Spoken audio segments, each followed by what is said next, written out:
বিশালগড় আমসানি নাইমাথাংরংনো পৈতুসালিয়া আমসানি বড়রা কতমারগৈ সাইমাংখা বিশালগড় পিএসবি কবজাক সালথাং লক্ষিবুই মুনাবাড়ি আমসাইও সালকলগমৈ খরকসা আমসানিনো সিকলা জসিমুদ্দিন মুঙ্গৈ ইয়াগো পিস্তল তে রাং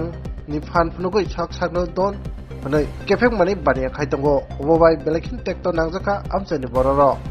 hani bagino amsani bororo thansaka basawoi bini obohai kefek mani bania khainai josim uddinno sejaboi bori kamio habi hani khorok selaika nainadi chinmangpili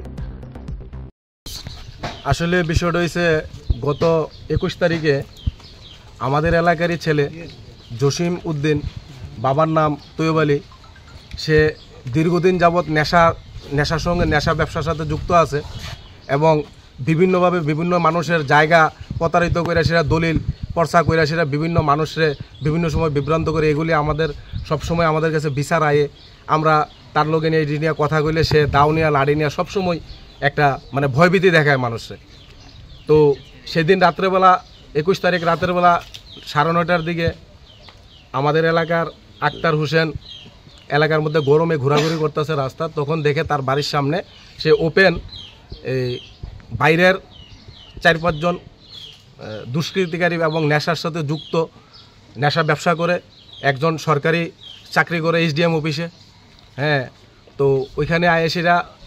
নেশা খাইতেছে এবং বেচা কেনার একটা করতেছে। তখন আক্তার হোসেন দেখছে বিষয়টা, দেখে সে তখন তার বাধা দিছে যে তুই এলাকার মধ্যে এগুলি করতেছস, এটি ঠিক না, এলাকার সব কিছু নষ্ট হইতেছে। তখন উত্তেজিত হয়ে এসে আক্তার হোসেনের বুকে ধাক্কা দিছে।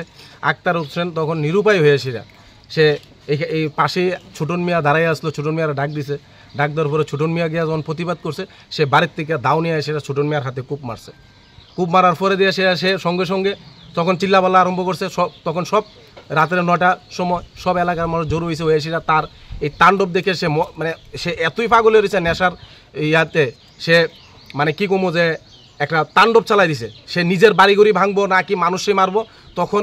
এলাকাবাসী তারে বহুত কন্ট্রোল করার চেষ্টা করছে, সে কিচ্ছু করে না। সে নিজের বেড়া বেঙ্গালা গাড়ি বেঙ্গালা কয় যে আমি সব বেঙ্গালামু বেঙ্গাসিরা আমি তোরা ফাঁসাই দেবো। তখন এইভাবে কইরাসিরা সে নিজের ঘরও গিয়া সেটা অনেক ভাঙচুর করছে এবং করছে, হ্যাঁ, বিভিন্ন সময় তারে ধৈর্য রাখতে পারে না, তার বাবু এসে তার বাবার পর্যন্ত করছে এবং সে লোহার রড দিয়ে সেরা এই ছোটন মিয়ার আবার বাড়ি দিছে। এরপরে দিয়ে সে এলাকার আরও 2-3 জনের সে মারছে, এরপরে দিয়ে সেটা রাকেশ মিয়ারে মারছে এবং মানে তারে ধৈর্য রাখতে পারে না তার বাবা পর্যন্ত, সে নিজের বাড়িঘর বাইরে আসে ভেঙ্গালাইছে এবং মানে এমন করছে। এরপরে লাস্টে আমরা কী করব না পারতে পুলিশ প্রশাসনরা আমরা ফোন করছি, ফোন করে প্রশাসন আইসে সেটা হেরে ধৈর্য নিয়ে গেছে এবং পিস্তল পর্যন্ত সে তার কাছে আছে। পিস্তল দিয়েও সে বিভিন্ন সময় বিভিন্নভাবে ভয় দেখা মানুষে এবং সে কি করছে, যখন আমরা ওই ছেলেটিরা এলাকাবাসী যখন ধাওয়া করছে ধরতে পারছে না, ভাগিয়ে গেছে তার আই কার্ড পাওয়া গেছে, সে SDM অফিসে চাকরি করে এবং নেশার সাথে যুক্ত ভাবা যায়। এলাকার মধ্যে সাদ্দাম হোসেন তার আই কার্ডটা আমরা যখন পুলিশ আসছে পুলিশে আমরা ওই আই কার্ডটা দিয়ে দিছি এবং প্রশাসন যদি প্রশাসনের লোক হয়ে সে যদি SDM অফিসে চাকরি করে যদি সে নেশার সাথে যুক্ত থাকে এলাকার মানুষের মধ্যে কি মেসেজ যাইব। জসিম হোসেনরা আমরা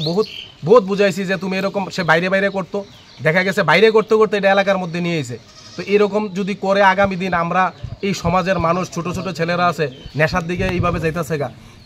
রাজ্যের মুখ্যমন্ত্রী চাইতেছেন যে নেশামুক্ত ত্রিপুরা করতে, আমাদের বিশালগড়ের বিধায়ক চাচ্ছেন যে নেশামুক্ত ত্রিপুরা করতে, কিন্তু দেখা যাচ্ছে এই দুষ্কৃতিকারীর কারণে আমরা এটার থেকে অসফল হচ্ছি। এই জন্য আমরা এলাকাবাসী ক্ষুব্ধ হয়ে তার বিরুদ্ধে 101 হয়ে আমরা পথবোধ করছি, যাতে তার সুষ্ঠু যেন প্রশাসন যেন তার বিচার করে, এই জন্য আমরা অবরোধ করছি।